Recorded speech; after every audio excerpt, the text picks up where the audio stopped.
Please stand clear of the doors. Por favor, manténganse alejado de las puertas.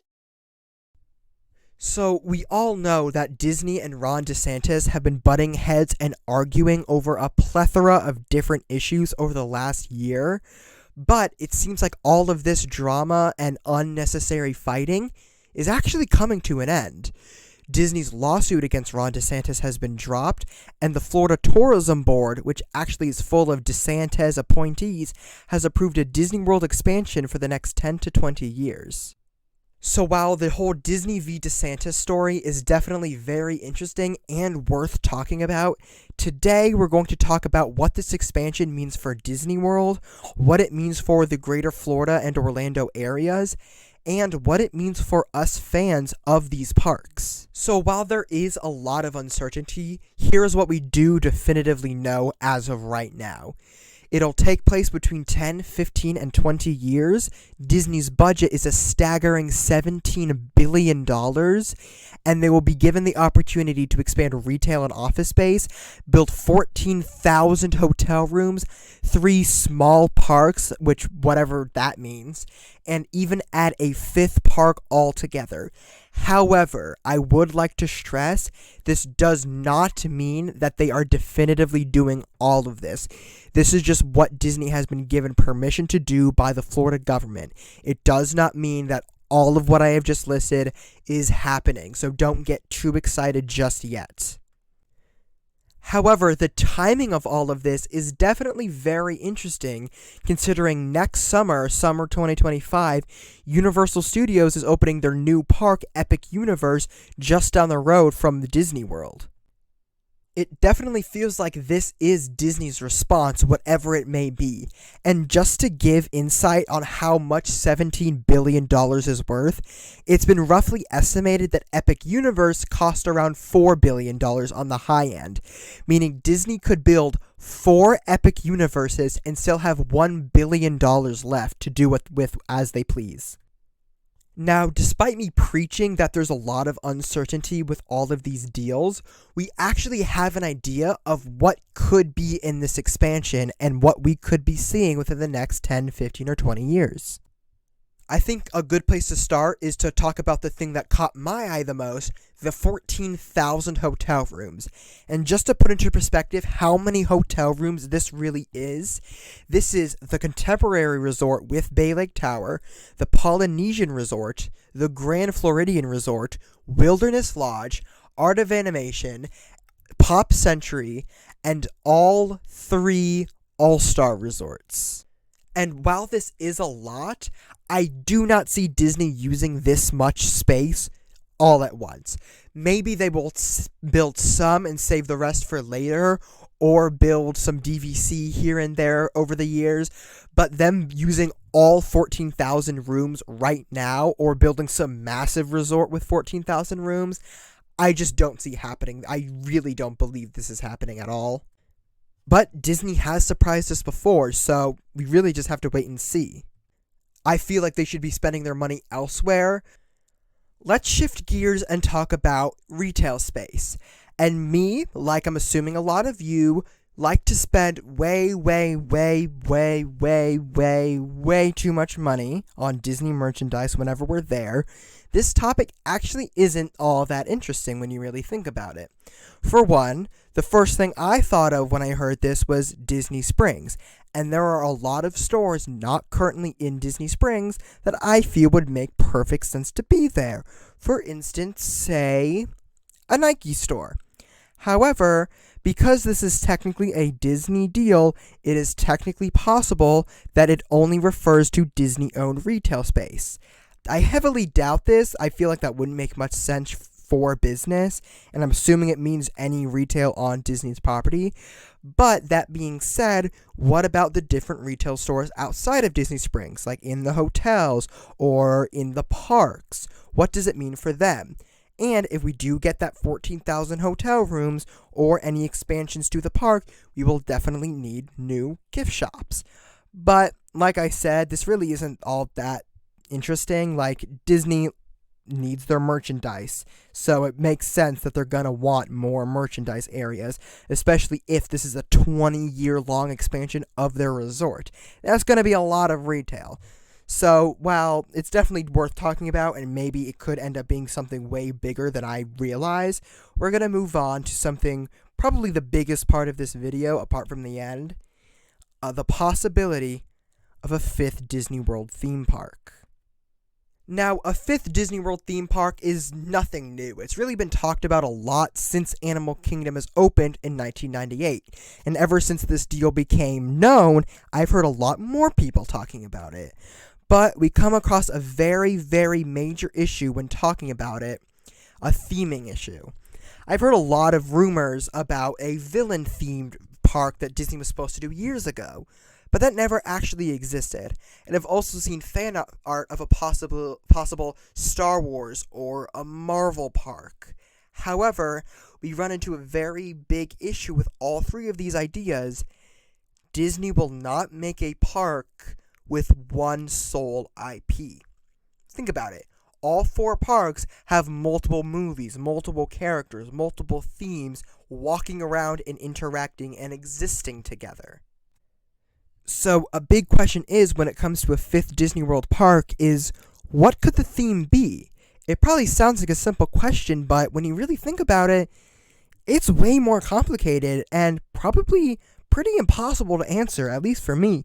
If you have a better idea, I would love to hear them in the comments or something. But let's talk about this for a second.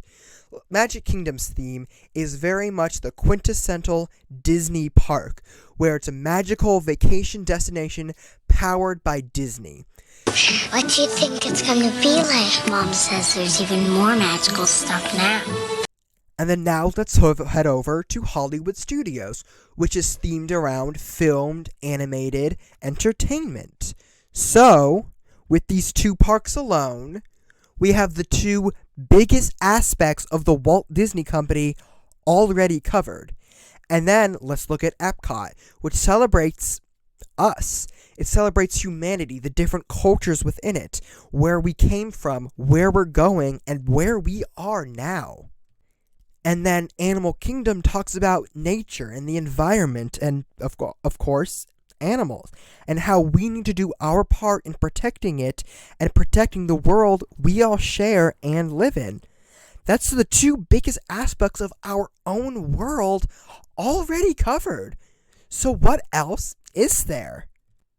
And that's exactly the problem. There's not much left. I've thought about, say, a Florida Adventure Park, much like California Adventure celebrates California. But I'm not so sure how much alligators and swamps and crazy people will really get us. I mean, probably the most popular park right now is literally called Hollywood Studios. So a 5th park may be possible if the Imagineers can cook up something good, and it would definitely be a perfect response to Epic Universe. But maybe I'm just not creative enough, but I can't see a good, proper theme that would make Walt Disney proud, right now at least. So, let's move gears and talk about small parks. Now, first off, what is a small park? I don't know.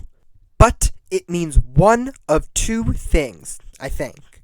Either one, it simply means a smaller park that doesn't get the same numbers as the main 4 parks, such as Typhoon Lagoon or Blizzard Beach.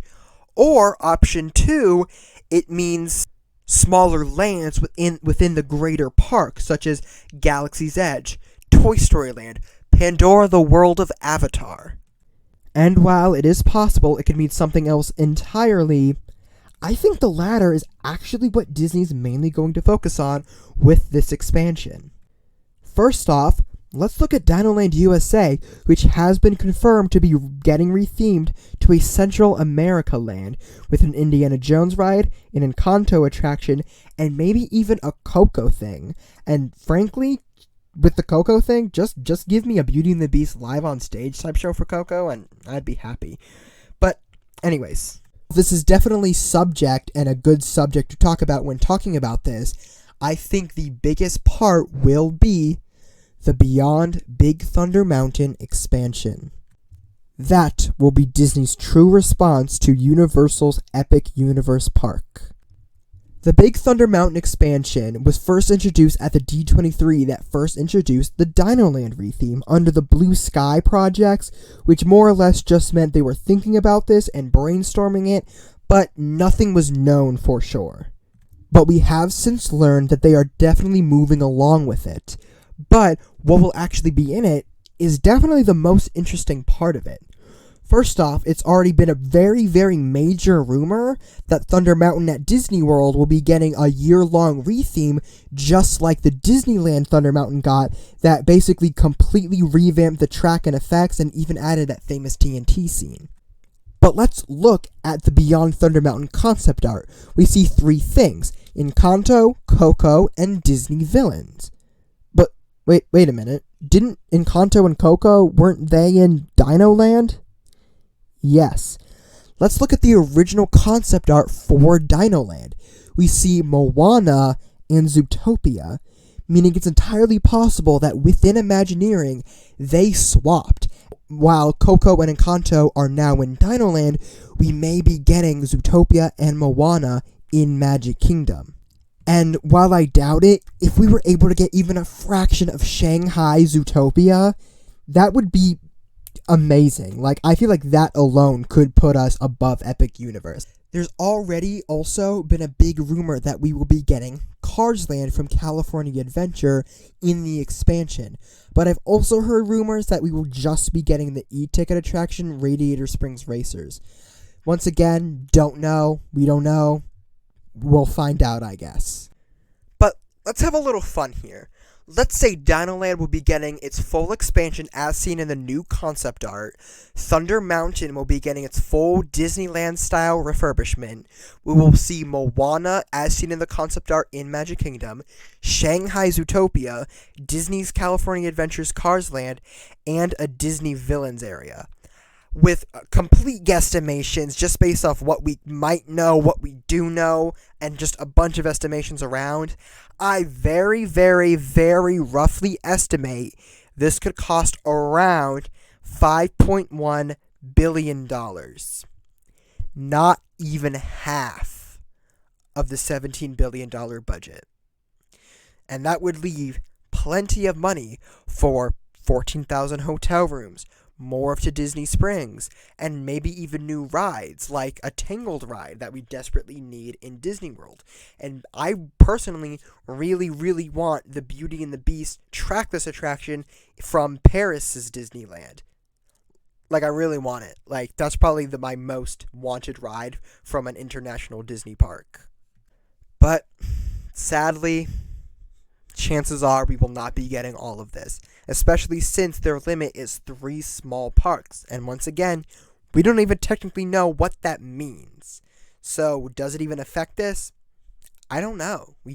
All we truly know is this. I had heard we had big ideas for this park, but I'm going to tell you all, I was blown away by the scope of what we're planning. I mean, this is similar in scale to things like Star Wars, Galaxy's Edge, or Pandora, the World of Avatar. I actually think this could be the biggest thing we've done in the Magic Kingdom, probably even bigger than New Fantasyland. I think it deserves the very best, and I know there are places in the park where we can bring some big, big new stories to life that our guests will absolutely love. Yes, well, last year you said we're looking to tell stories beyond Big Thunder Mountain, which is still true. I mean, there's a lot of room to play with around there. And we're looking at the possibility of adding new attractions, restaurants, shows. You dream it, we're thinking about it. And like I said, the ideas are looking really great. So I guess we'll just have to see what Disney does with this money and how it competes with Universal's Epic Universe. If you like what you see, consider hitting like and subscribe. See you next time.